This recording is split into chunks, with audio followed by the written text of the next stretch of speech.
ஹல்லேலூயா. கர்த்தருடைய நாமத்திற்கு மகிமை உண்டாகட்டும். ஆமென். இந்த நாளுக்காக கர்த்தருக்கே ஸ்தோத்திரம். இந்த நாளிகையில் கூட உங்களோட பேசுவதற்கு கர்த்தர் கிருபை செஞ்சிருக்கிறார். ஆமென். தொடர்ச்சியாக நாம் 15ஆம் தேதி நம்ம கிறிஸ்துமஸை பற்றி பார்த்தோம். செகண்ட் சர்வீஸில் ஒருவேளை நீங்கள் வந்திருப்பீங்கன்னு தெரியல. அதோடைய தொடர்ச்சியை தான் நம்ம இன்றைக்கி பார்க்க இருக்கிறோம். ஆமென். கிறிஸ்துடைய பிறப்பு என்பது மனுஷனுக்கு மிக முக்கியமானது. மனுஷன் மாத்திரமல்ல, இந்த உலகத்திலே மிகப்பெரிய ஒரு ஆசீர்வாதமான ஒன்று கிறிஸ்துவின் பிறப்பு. தெய்வமே வந்து மனு குலத்திற்காக அவராக குலவாக மாறி அவர் பிறந்து அவர் நமக்காக மரித்து உயிர்த்தெழுந்து வருவேன் என்று ஆணையிட்டிருக்கிறார். ஹல்லேலூயா. இயேசு கிறிஸ்துவின் பிறப்பு, சிலுவை மரணம், உயிர்த்தெழுதல், இவை மூன்றுமே கொண்டாடப்பட வேண்டியதாக இருக்கிறது. இயேசு கிறிஸ்து எனக்காக பிறந்தார் என்றும், இயேசு கிறிஸ்து எனக்காக மரித்தார் என்றும், இயேசு கிறிஸ்து எனக்காக உயிர்த்தெழுந்தார் என்றும், இந்த மூன்றுமே ஒவ்வொரு மனிதனும், கிறிஸ்துவ மாத்திரமல்ல உலகத்தில் இருக்கிற எல்லா மனிதர்களும் கொண்டாடப்பட வேண்டிய முக்கியமானவைகள் இந்த மூன்றுமே. ஹல்லேலூயா. அப்போது இயேசு கிறிஸ்து இந்த மாதத்திலே பிறந்தார் அப்படின்றத நம்ம விசேஷமாக கொண்டாட இருக்கிறோம். எனவே நிறைய இடங்களில் இன்றைக்கி இந்தியாவில் மட்டுமல்ல உலகளாவிய பெரிய பண்டிகையாக கிறிஸ்துமஸ் இருக்கிறது. ஹல்லேலூயா. இயேசுவின் பிறப்பு இருக்கிறது. அந்த காலகட்டத்தில் இயேசு கிறிஸ்து எங்கே பிறந்தார், எப்படிப்பட்ட சூழ்நிலைகள்லாம் ஆனது என்ற சில காரியங்களை தான் நாம் இன்னைக்கு கவனிக்க இருக்கிறோம். ஆமென். தொடர்ச்சியாக நாம் பார்க்கும்போது இந்த பண்டிகை எங்கே கொண்டாடலாம், எப்போ கொண்டாடலாம்னு பார்த்தீங்கன்னா, வருடத்தில் எந்த மாதத்திலும் எந்த நாளிலும் நம்ம கொண்டாடலாம். அதுக்கு உண்டான ஒரு வசனம் இருக்குது. ரோமர் 14வது அதிகாரம் 6வது வசனத்தை நாம் கவனிக்க இருக்கிறோம். எல்லாம் ஸ்க்ரீனை பார்த்து நம்ம வாசிக்கலாங்களா? நாட்களை விசேஷித்துக் கொள்ளுகிறவன் கர்த்தருக்கென்று விசேஷித்துக் கொள்ளுகிறான், நாட்களை விசேஷித்துக் கொள்ளாதவனும் கர்த்தருக்கென்று விசேஷித்துக் கொள்ளாதிருக்கிறான், தேவனுக்கு ஸ்தோத்திரம் செலுத்துகிறான். ஆமென். அப்போ இந்த நாள் கிறிஸ்துமஸ் நாளை நான் கொண்டாடுகிறேன் என்று யார் நினைக்கிறார்களோ அவர்கள் அந்த நாட்களை விசேஷித்துக் கொள்ளலாம். ஒருவேளை இந்த நாட்கள்லாம் கொண்டாட மாட்டோம் என்று நினைக்கிறவர்கள் அதன் பிரகாரமாக இருக்கலாம். இரண்டு மார்க்கத்தாரும் கர்த்தரை கனம் செய்கிறார்கள். ஹல்லேலூயா. அப்போ நாம் எல்லோரும் கிறிஸ்துமஸை கொண்டாடி அந்த நாட்களை நாம் கர்த்தரை மையப்படுத்த இருக்கிறோம். ஆமென். ஏழை எளிய ஜனங்களுக்கு நம்ம உதவியாக தெய்வத்தை பற்றி சொல்லுகிறதான ஒரு நாளிகையிலே ஆண்டவர் நம்மை வைத்திருக்கிறார். முக்கியமாக நம்ம வழக்கமாக 2 வசனத்தை வாசிப்போம். இதில் ஒரு வசனத்தை இன்றைக்கி வாசிக்க இருக்கிறோம். எல்லாவற்றையும் சோதித்து பார்த்து நலமானதை பிடித்து கொள்ளுங்கள். ஆமென். நீங்கள் எல்லாவற்றையும் சோதித்து பாருங்கள், சிறப்பானதை நீங்கள் பிடித்து கொள்ளுங்கள், கர்த்தர் உங்களுக்கு உதவி செய்வாராக. ஓகே, இந்த வசனத்தை எல்லாம் சேர்ந்து வாசிக்க இருக்கிறோம். லூக்கா 2ஆம் அதிகாரம் 10வது வசனத்திலே, பயப்படாதிருங்கள், இதோ எல்லா ஜனத்திற்கும் மிகுந்த சந்தோஷத்தை உண்டாக்கும் நற்செய்தியை உங்களுக்கு அறிவிக்கிறேன். ஹல்லேலூயா. வசனத்தில் இங்கே வாசிக்கிறோம், பயப்படாதிருங்கள், எல்லா ஜனத்திற்கும் மிகுந்த சந்தோஷத்தை உண்டாக்கும் நற்செய்தியை உங்களுக்கு அறிவிக்க. என்ன நற்செய்தி? ஆண்டவராக இயேசு கிறிஸ்து இந்த பூமியிலே பிறந்திருக்கிறார். ஆமென் சொல்லுவோமா? அப்போ இந்த நாளிகையிலே நம்ம கிறிஸ்துவாகிய நாம் அநேக ஜனங்களுக்கு சொல்லுகிறதான ஒரு வார்த்தை, எல்லா ஜனத்திற்கும் மிகுந்த சந்தோஷம் உண்டாகும். ஆமென். முதலாவது சொல்லுகிற வார்த்தை, நீங்கள் பயப்படாதிருங்கள் என்று சொன்னார். காரணம், கிறிஸ்து இருக்கிறார் அப்படின்னாலே நீங்கள் பயப்பட வேண்டிய அவசியம் இல்லை. ஹல்லேலூயா. இந்த மனுஷர்களுக்கும் இந்த உலகத்திற்கும் பிசாசுக்கும் இருளை பார்த்த மனுஷன் பயப்பட வேண்டிய அவசியம் இல்லை. காரணம், அந்த வெளிச்சமாக இயேசு உதித்தபடியினாலே நீங்கள் பயப்படாதிருங்கள் என்றும், அது மட்டும் இல்லாமல் எல்லா ஜனத்திற்கும் மிகுந்த சந்தோஷத்தை உண்டாக்கும் நற்செய்தி, நல்ல செய்தியை அந்த நாட்களிலே கொண்டு வரப்பட்டது. ஹல்லேலூயா. தீர்க்க தரிசனம் இல்லாத காலம், வசனம் இல்லாத காலம், பெரிய அளவுக்கு கர்த்தருடைய வார்த்தை யார் மூலமாக ஸ்ப்ரெட் ஆகாத காலம். மல்கியாவிற்கும் மத்தேயு புத்தகத்துக்கும் ஏறக்குறைய 400 ஆண்டுகள் கடந்தது. மல்கியாவுக்கு பிற்பாடு எந்த தீர்க்கதரிசியும் கிடையாது. மல்கியாவுக்கு பிற்பாடு 400 வருஷத்துக்கு பிற்பாடு எழுந்த ஒரு தீர்க்கதரிசி தான் யோவான் ஸ்நானகர் என்று பார்த்தோம். அப்போது அதுக்கு முன்பதாக இந்த 400 ஆண்டுகள் எந்த வகையிலும் எந்த வடிவத்திலும் கர்த்தருடைய வார்த்தை மனுஷனுக்கு போகாத காலத்தில் முதலாக ஒரு அழகான ஒரு சத்தம் அங்கே வருகிறது, நற்செய்தியை உங்களுக்கு அறிவிக்கிறேன். அப்போ நல்ல செய்தி ஒரு ரொம்ப காலத்திற்கு, ரொம்ப ஜென்ரேஷனுக்கு பிற்பாடு மனுஷர்களுக்கு வருகிறது. ஹல்லேலூயா. அப்போ எத்தனையோ நபர்கள் கிறிஸ்துவ அறியாமல் இருக்கிறாங்க. நல்ல செய்தியை உங்கள் மூலமாக மக்களுக்கு போய் சேரணும். ஒரு ஆமென் சொல்லுவோமா? உங்கள் மூலமாக நற்செய்தி போய் சேரும்படியாக நீங்கள் உங்களை உருவாக்கி கொள்ள வேண்டும். இங்கே சேர்ந்து வாசிக்க இருக்கிறோம். லூக்கா 2:5, கலிலேயா நாட்டிலுள்ள நாசரேத் ஊரிலிருந்து யூதேயா நாட்டிலுள்ள பெத்லகேம் எனும் தாவீதின் ஊருக்கு போனான். அவ்விடத்திலே அவர்கள் இருக்கையில் அவளுக்கு பிரசவ காலம் நேரிட்டது. யாருக்கு? மரியாவுக்கு. மரியம்மாவுக்கு பிரசவ காலம் நேரிட்டது என்று வாசிக்கிறோம். ஓகே, நம்ம தொடர்ந்து வாசிக்கும் போது இங்கே லூக்கா 2:7 அவள் தன் முதற் பேரான குமாரனை பெற்று சத்திரத்திலே அவர்களுக்கு இடம் இல்லாதிருந்தபடியினால் பிள்ளையை துணிகளில் சுற்றி முன்னணியிலே கிடத்தினாள் என்று இருக்கிறது. அப்பொழுது அந்த நாட்டிலே மேய்ப்பர்கள் வயல்வெளியே தங்கி ராத்திரியிலே தங்கள் மந்தையை காத்து கொண்டிருந்தார்கள். ஆமேன். இதுக்கு எல்லாத்தையும் நம்ம விளக்கம் பார்க்க போகிறோம்.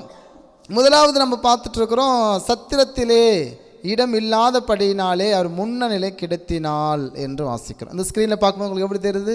எங்கே இயேசு கிறிஸ்து இருக்கிற மாதிரி தெரியுது. எங்கே பிறந்தார் இயேசு கிறிஸ்து? மாட்டுத்தொழுவத்தில். எனவே மாட்டுத்தொழுவத்தில் பிறந்ததாக நாம் இத்தனை காலங்களாக நமக்கு அறிவிக்கப்பட்டிருக்கிறது.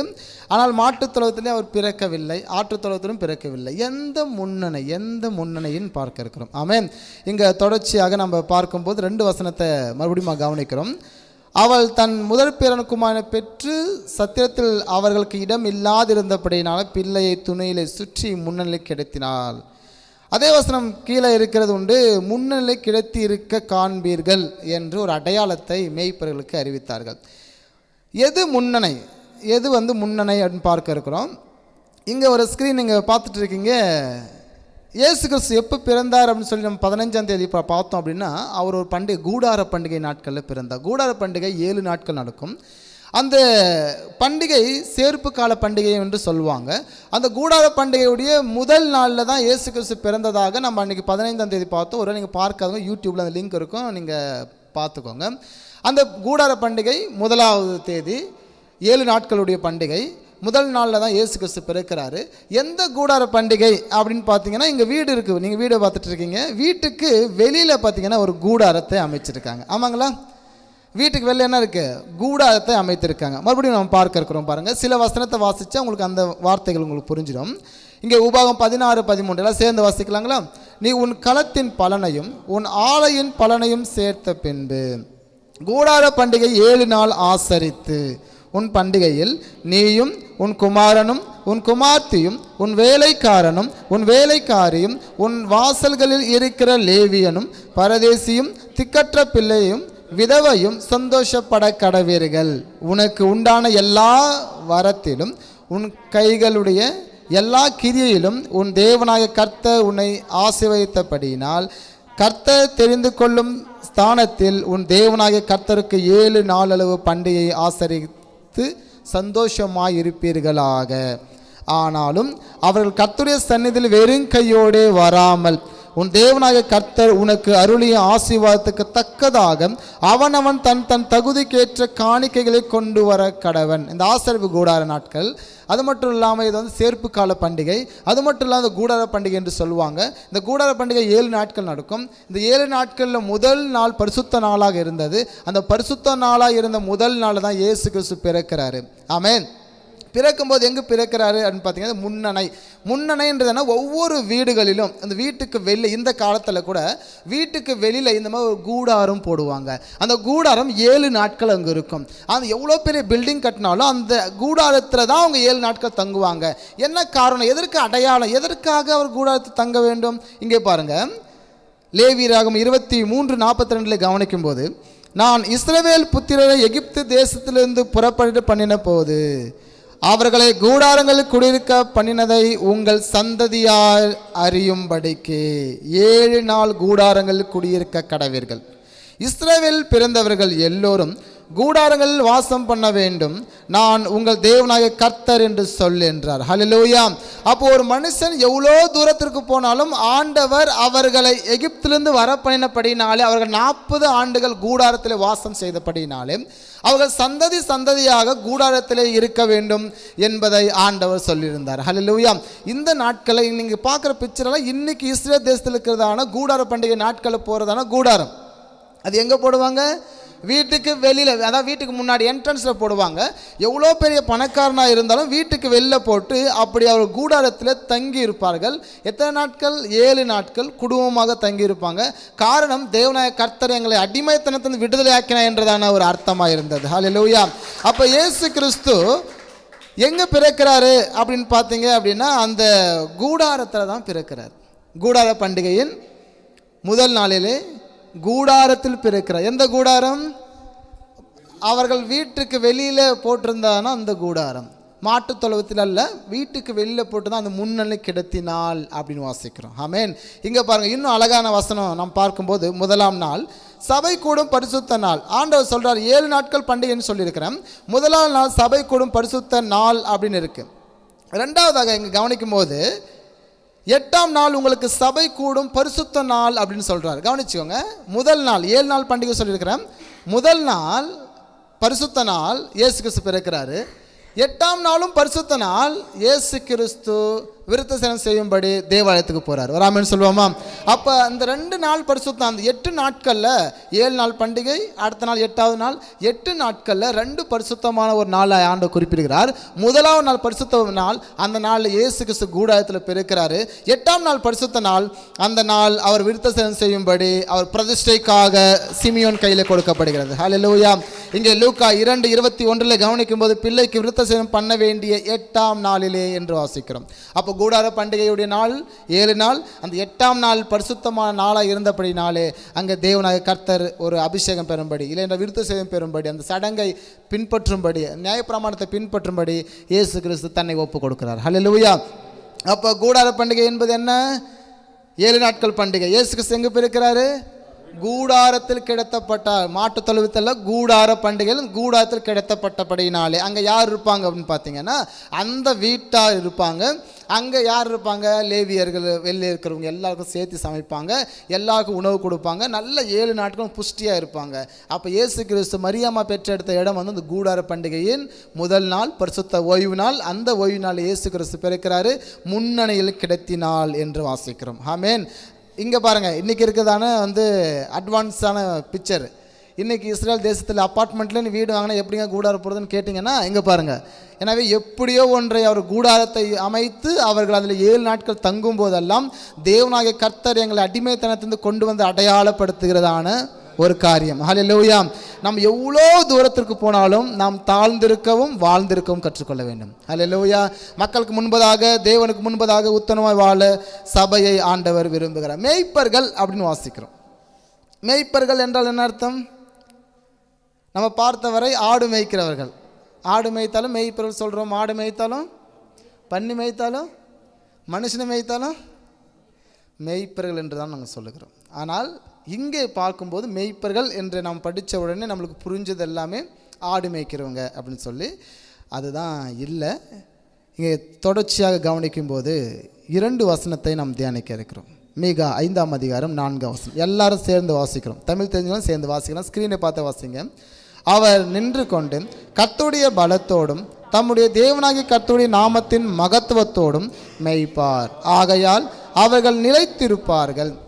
அவர் இனி பூமியின் எல்லைகள் பரியந்தமும் மகிமைப்படுவார். 2வதாக, இவரே சமாதானக்காரனர். அசிரியன் நம்முடைய தேசத்திலே வரும்போது, நம்முடைய அரண்மனைகளை மிதிக்கும்போது 7 மேய்ப்பரையும் மனுஷரில் 8 அதிபதிகளையும் அவனுக்கு விரோதமாக நிறுத்துவேன்.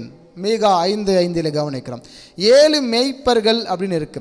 மேய்ப்பர்கள் அப்படின்னா இங்கே வாசிக்கிறோம் 7 மேய்ப்பர்கள். ஓகே, எதற்காக 7 மேய்ப்பர்கள்? 7 மேய்ப்பர்களை ஏன் ஆண்டவர் அங்கே சூஸ் பண்ண வைக்கிறோம்? இந்த 7 மேய்ப்பர்கள் தான் நீங்கள் பார்த்துட்டு இருக்கிறதான 7 நபர்கள். இங்கே யார் யார் மாதிரி தெரியுதான்னு பாருங்கள். நீங்கள் பைபிளில் பார்க்குறதான முக்கியமான ஆட்கள் 7 நபர்கள் இருக்கிறாங்க. 7 மேய்ப்பர்கள். இந்த 7 மேய்ப்பர்களை அந்த காலகட்டத்திலே அவர்களை என்ன செஞ்சாங்க அப்படின்னு சொன்னால், நியமித்து வைத்தார். கூடார பண்டிகைக்கு நியமித்தார்கள். இங்கே யார் அந்த 7 பேர்னு பார்த்தீங்கன்னா, ஆபிரகாம், ஈசாக்கு, யாக்கோப்பு, யோசேப்பு, மோசே, எலியா, தாவீது. இந்த 7 பேரையும் அவர்கள் நியமித்தார்கள். எதற்காக? இந்த கூடார பண்டிகை 7 நாட்கள் நடக்கும். இந்த 7 நாட்கள் பண்டிகையில் 7 நாட்கள் அவங்க மட்டன் சமைச்சு சாப்பிடுவாங்க, ஆட்டு கடாவை அடிப்பாங்க, மாட்டை அடிப்பாங்க, நிறைய ரொட்டிகளை சுடுவாங்க, அநேகருக்கு கொடுப்பாங்க. ஆனால் ஆடுகளை சூஸ் பண்ணணும். யார் சூஸ் பண்ணுவா? பிரதான ஆசாரியன் சூஸ் பண்ண வேண்டும். ஆமாவா? அவர் தான் ஆடை சூஸ் பண்ணணும், பலி செலுத்தும்படி தரணும். அப்போ ஒரு இருக்கிறது அங்கே ஒரு 4-5 பேர் தான் பிரதான ஆசாரியன் இருப்பாங்க. அவங்க எல்லா இஸ்ரேல் இடத்துக்கும் போக முடியாது என்பதற்காக அந்த 7 நாட்களுக்கு மட்டும் ஸ்பெஷல் அப்பாயின்மெண்ட்டில், இன்றைக்கி எப்படி எலெக்ஷன் கமிஷன் வருது, எலெக்ஷன் வருது, எலெக்ஷன் நடக்கும்போது நிறைய பேர் பார்த்திங்கன்னா வேறு டிபார்ட்மெண்ட்டுக்கு, விஓஓ, இந்த ஆர்ஐ தாசில்தார் எல்லாமே அந்த எலெக்ஷன் டிபார்ட்மெண்ட்டில் அந்த அப்பாயின்மெண்ட் பண்ணுவாங்க. அந்த ஒரு மாதத்துக்கு எலெக்ஷன் ஒர்க்குக்கு என்ன செய்வாங்க, அவங்க ஒரு ஜீப்பு கொடுத்து ஒரு டிரைவரை கொடுத்து அவங்க வந்து ஸ்குவாடாக வச்சுருப்பாங்க. காரணம் என்ன, அவர்கள் வேறு பணியில் இருக்கக்கூடியவர்கள். அந்த 7 நாட்களுக்கு மட்டும் 7 பேரையே சூஸ் பண்ணி அவர்கள் இஸ்ரேல் தேசத்திலே மேய்ப்பர்களாக நற்செய்தி அறிவிக்க ஆட சூஸ் பண்ண, எந்த மேய்ப்பன் எங்கே பலி செலுத்த வேண்டும், யார் எப்படி இருக்க வேண்டும் என்று உபதேசிக்க இந்த 7 பேரை இஸ்ரேல் தேசத்திலே பிரதான ஆசாரியர்கள் நியமித்து வைப்பார்கள். ஆமென்.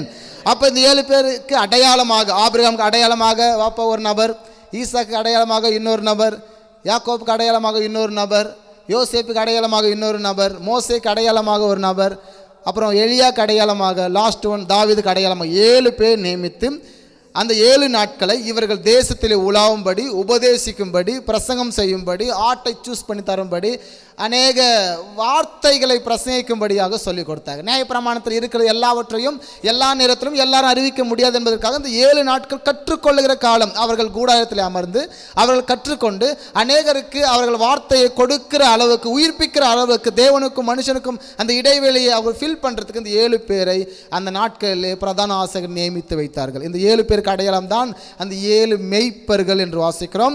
எனவே இந்த 7 மெய்ப்பர்கள் தான் வயல்வெளியில் உபதேசித்து கொண்டிருந்தார்கள். ஹல்லேலூயா.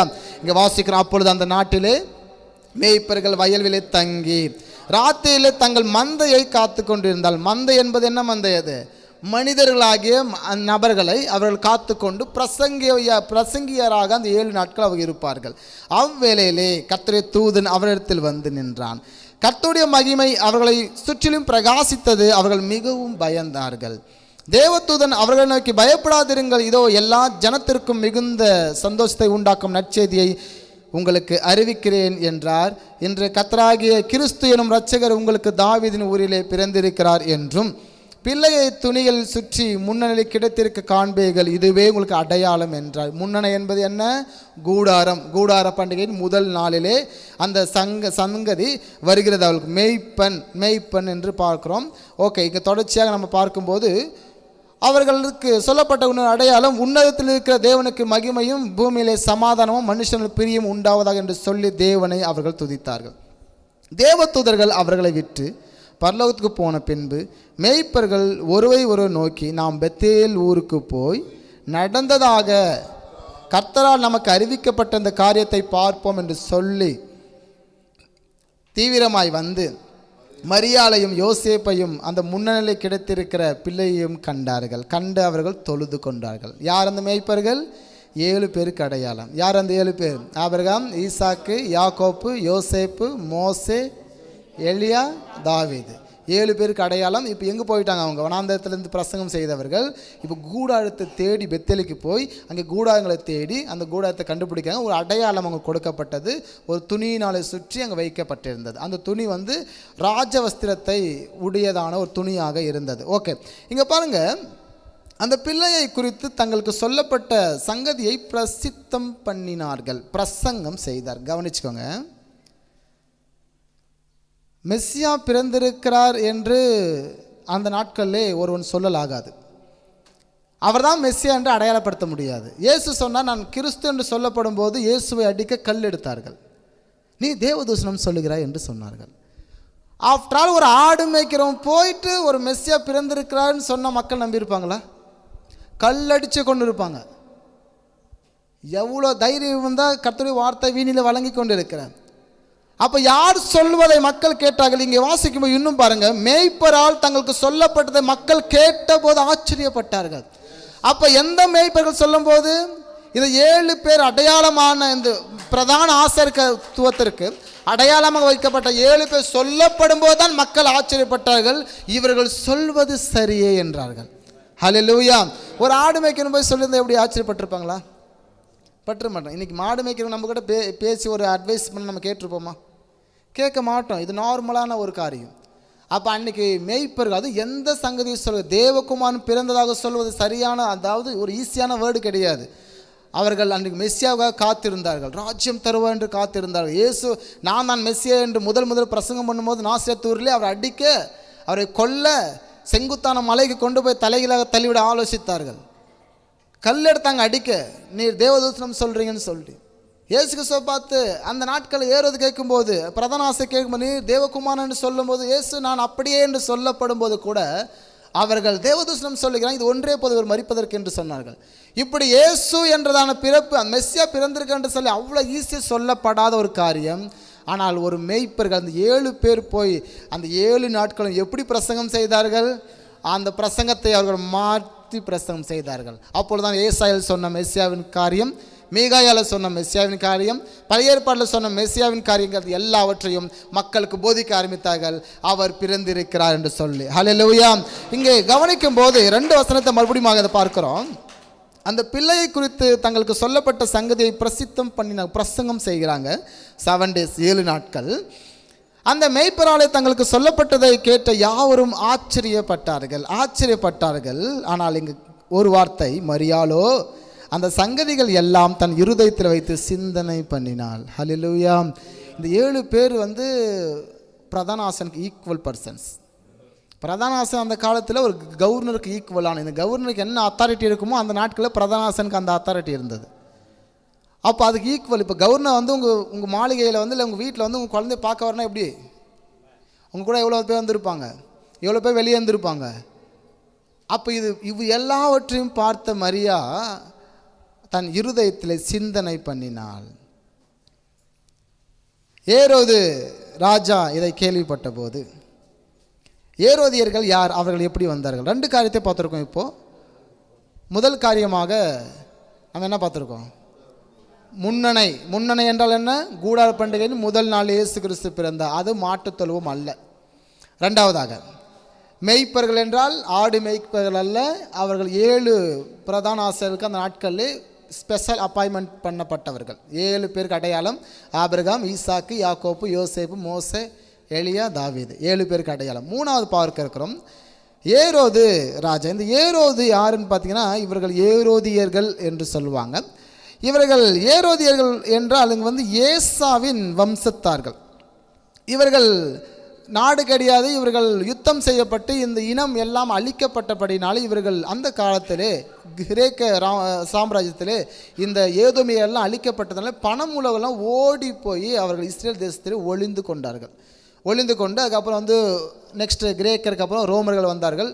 ரோமர்கள் முதல் வரும்போது என்ன செய்கிறாங்கன்னா, இஸ்ரேல் தேசத்தை ஆளுகை பண்ண, இஸ்ரேல் தேசத்தில் இருக்கிற அந்த பணத்தை எல்லாம் வாங்கி நம்மளுக்கு கொடுக்கறதுக்கு ஒரு ஆள் தேவை, ஒரு அப்பாயின்மெண்ட் ஒருத்தர் பண்ணணும்.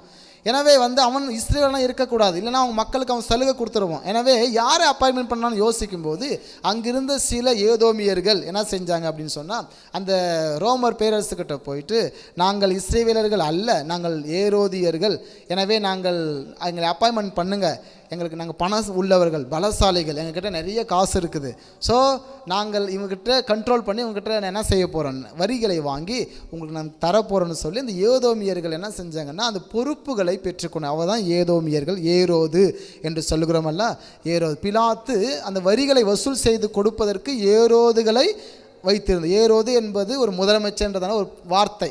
ஒரு நபர் பேர் அல்ல. இப்போ முதலமைச்சர் அப்படின்னா நம்ம இன்றைக்கி ஸ்டாலின் சார் இருக்கிறாரு, இதுக்கு முன்னாடி ஒரு சார் இருந்தார். இப்படி முதலமைச்சர் அப்படின்னா ஒரு பதவி. அது மாதிரி ஏரோது என்பது அவங்க பெயர் அல்ல, ஏரோது என்பது ஒரு பதவி. பிலாத்து என்பது ஒரு பதவி. பார்வோன் என்பது ஒரு பதவி. இதெல்லாம் ஒரு நபருடைய பெயர்கள் அல்ல.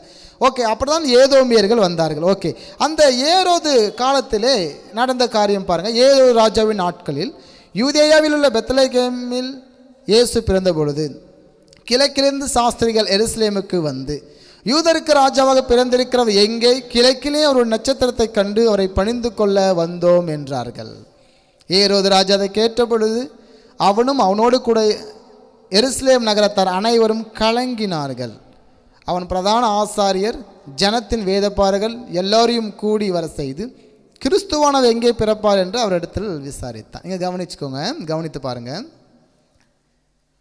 சாஸ்திரிகள் எல்லோரும் வந்தார்கள். எத்தனை சாஸ்திரி வந்தார்கள்? 3 பேர் அல்ல, அநேக சாஸ்திரிகள் வந்தார்கள். இந்தியாவிலேருந்து கூட நிறைய சாஸ்திரிக்கு போனாங்க, இலங்கையிலிருந்து சாஸ்திரிகள் போனாங்க. அநேக சாஸ்திரிகள் ராத்திரியிலே ஏரோது ராஜா உடைய அரண்மனை போய் நிற்கிறாங்க. ஏன்னா ராஜா எங்கே பிறந்திருக்க வேண்டும்? ராஜா அரண்மனை பிறந்திருக்க வேண்டும். மெஸ்ஸியா ராஜா எங்கே பிறந்திருக்கிறார் என்பதை எங்கே நம்பி போகிறாங்க? இவங்க ஒரு அரண்மனையில் பிறந்திருப்பார் என்று நம்பி அந்த ஏரோது ராஜா அரண்மனைக்கு போய் நிற்கிறாங்க. ஆனால் அங்கே போய் நிற்கும்போது ஒரு நல்லா கவனிச்சுக்கோங்க, ஏரோது அந்த நாட்களில் ஒரு ஃபைனான்சியல் டிபார்ட்மெண்ட் ஒரு கலெக்டர்னு வச்சுக்கோங்களேன், வரி வசூல் செய்யக்கூடியதான் ஒரு மிகப்பெரிய ஒரு அதிகாரி. இப்போ அந்த அதிகாரியை ராத்திரி டைமில் போய் நம்ம டிஸ்டர்ப் பண்ணுறது, அவர் அவ்வளோ சீக்கிரம் அப்பாயின்மெண்ட் கொடுப்பாருன்னா கொடுக்க மாட்டார். ஒரு வேளை அந்த வேலைக்காரன் போய் சொல்லியிருப்பான், சார் வந்து வெளியே பாருங்கள் பெருங்கூட்டம் வந்திருக்கு, யாராக இருந்தாலும் நாளைக்கு போய் வர சொல்லுப்போம், தூக்கத்தில் ஏன் டிஸ்டர்ப் பண்ணுறேன்னு இருப்பான். அப்பாயின்மெண்ட் இருக்கா, பர்மிஷன் வாங்கியிருக்காங்களா, இல்லை வந்து பாருங்கள், ஒருத்தர் 2 பேர் வந்தால் பர்மிஷன் வாங்கியிருப்பான். வசனம் சொல்லுகிறது, ஏரோது அவர்களை பார்க்கும்போது கலக்கம் அடைந்தான். அப்போ என்னென்னா, பல இன மக்கள், ஒருத்தன் கருப்பாக இருக்கான், ஒருத்தன் வெள்ளையாக இருக்கான், ஒருத்தன் மாநிறமாக இருக்கான், ஒருத்தன் குட்டையாக இருக்கான், ஒருத்தன் பார்க்குறதுக்கு அப்படி ராட்சதமாக இருக்கிறான். எல்லாரும் வந்து அந்த அரண்மனையில் முன்னாடி நிற்கும் போது இவனுக்கு கலங்கி பயந்து போனான். என்ன நடக்குதா இது? அவன் வந்து எங்கே மெஸ்ஸியாக பிறந்திருக்கு, ராஜா எங்கள் வீட்டிலாம் குழந்தைங்க பிறக்கலையே. ஏரோதுடைய மாநிலை. அந்த ராத்திரிலே பிரதான ஆசனை கூப்பிட்றான். வேதப்பன் எல்லாம் கூடி வர செய்தி கிறிஸ்துவா ஏதோ சொல்கிறாங்களே, எங்கே பிறந்திருக்குன்னு சொல்லப்படும் போது தான் அவர்கள் அந்த மீகா புத்தகத்தை எடுத்து ஆராயும் போது இந்த நாட்களில் அது கிறிஸ்து பிறக்கிறதாக இதில் எழுதியிருக்கிறது என்று அறிவித்தார்கள். ஹல்லேலூயா. அப்போது எத்தனை சாஸ்திரிகள் போனாங்கன்னா, பல சாஸ்திரிகள் நூற்றுக்கணக்கான சாஸ்திரிகள் அங்கே போனாங்க. அதை பார்க்கும்போது அவன் பயந்து போனான், எனவே அவன் கலங்கி போனான். இங்கே மத்தேயு 2:3 கவனிக்கும் போது, ஏரோது அதை கேட்டபொழுது அவனும் அவனோடு கூட இருந்த எருசலேம் நகரத்தார் அனைவரும் கலங்கினார்கள். ஹல்லேலூயா. ஒரு 2 பேர் 3 பேர் போயிருந்தால் ஏரோது என்ன பண்ணியிருப்பாரு, நாளைக்கு அப்பாயின்மெண்ட் வாங்கிட்டு என்ன செய்யுங்க, என்னை பார்க்க வர சொல்லுங்க இருப்பாங்க. நைட்டோடு நைட்டாக அந்த கலங்கின வார்த்தைகள் பிரதான ஆசனை அழைத்து இமிடியேட்டாக அந்த ஒர்க்கு நடக்குது. எல்லாம் சேர்ந்து வாசிக்கணும். அதற்கு அவர்கள் எல்லாம் சேர்ந்து வாசிக்கிறோம். நெக்ஸ்ட் யூதேயா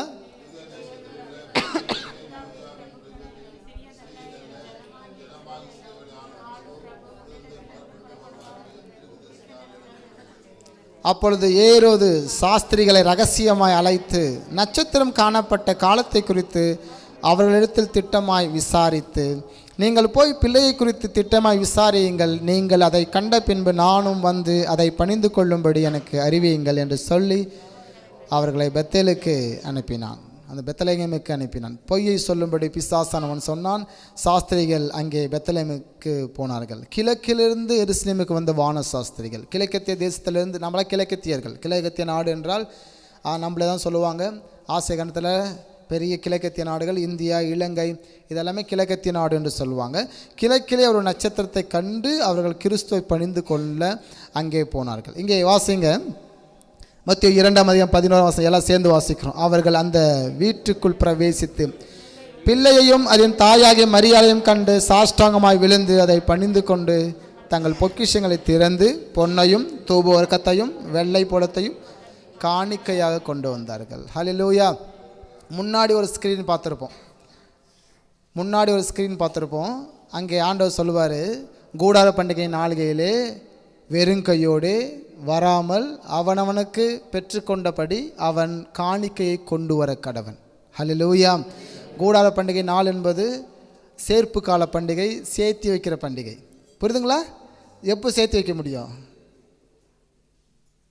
நம்மக்கிட்ட இருக்கிறதை நாமளே வைத்து கொண்டால் சேர்த்து வைக்க முடியும். அப்படி தானே? அப்படிங்களா இல்லையா? கொடுத்தால் கொடுக்கப்படும். ஆமாம் இல்லைங்களா? காணிக்கை குறித்து பேசும்போது அநேக வசனங்கள் அப்படி உண்டு.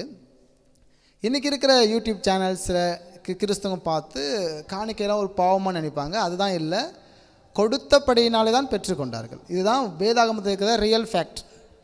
நீங்கள் படிக்கிற வேதாகமத்தில் ஃபுல்லாக நீங்கள் அழைச்சி ஆராய்ஞ்சு பார்த்தீங்க அப்படின்னா புதிய ஏற்பாட்டில் காணிக்கை பற்றி இல்லைங்க அப்படின்னு சொல்லலாம். இருக்குது. இயேசு சொன்னார், இதையும் செய்யுங்கள் அதையும் விட்டு விடாதிருங்கள் அப்படின்னு சொல்கிறார். புரியுதுங்களா?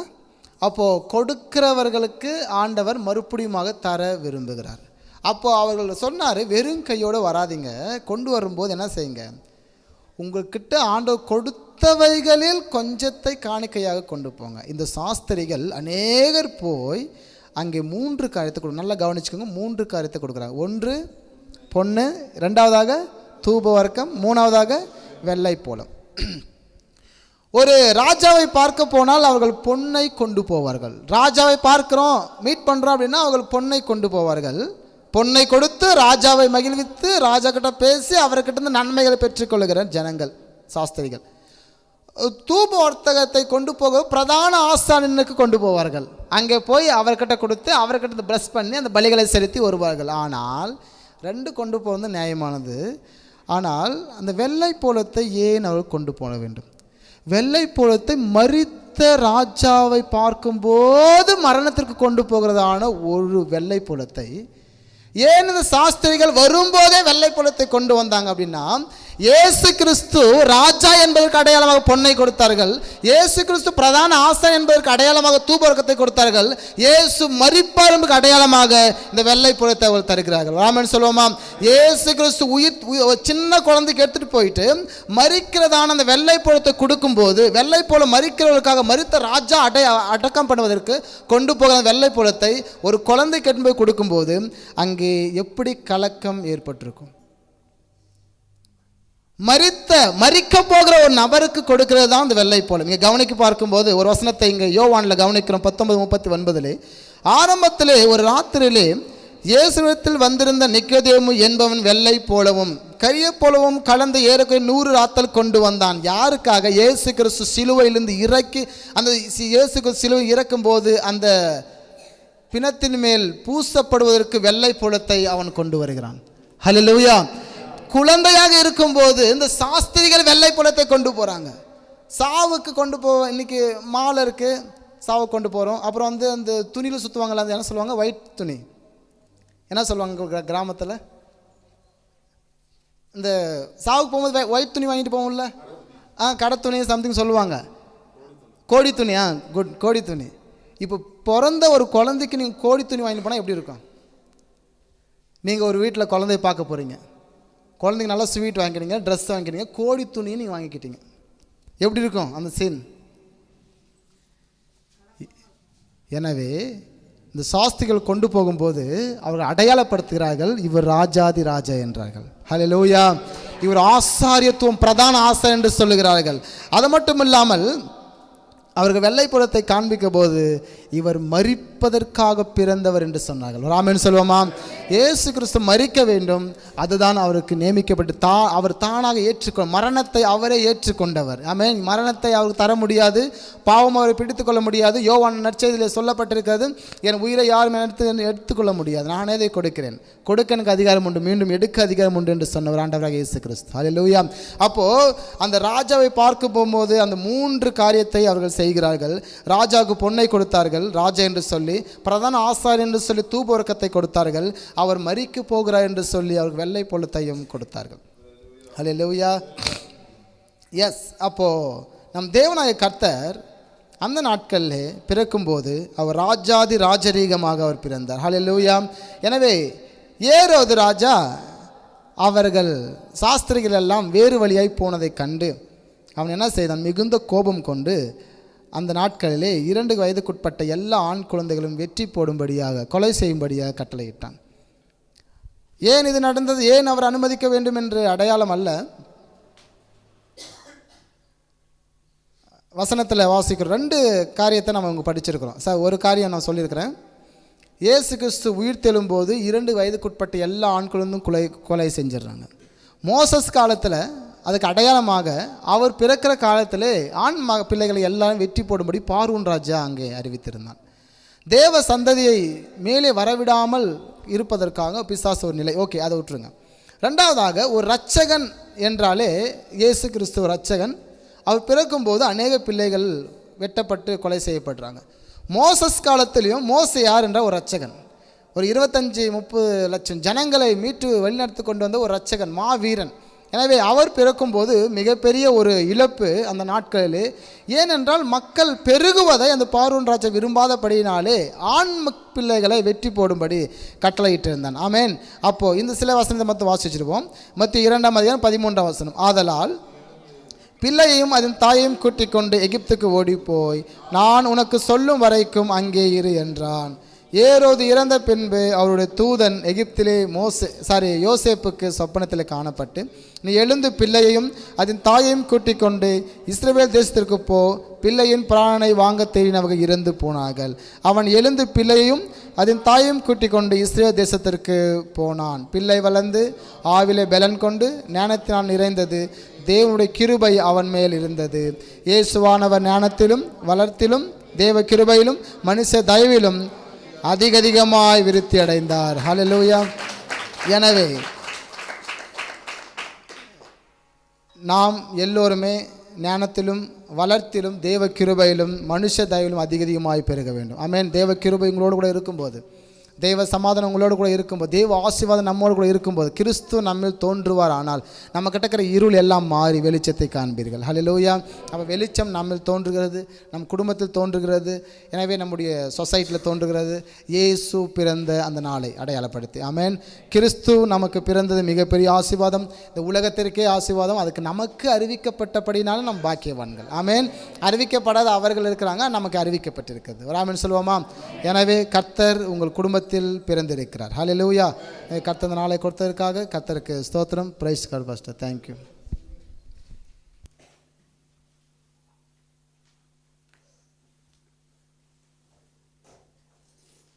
கிறிஸ்மஸ்க்கு முன்னாடி நம்ம கிறிஸ்மஸ் செய்தி கேட்குறது நல்லது. அது இஷ்ட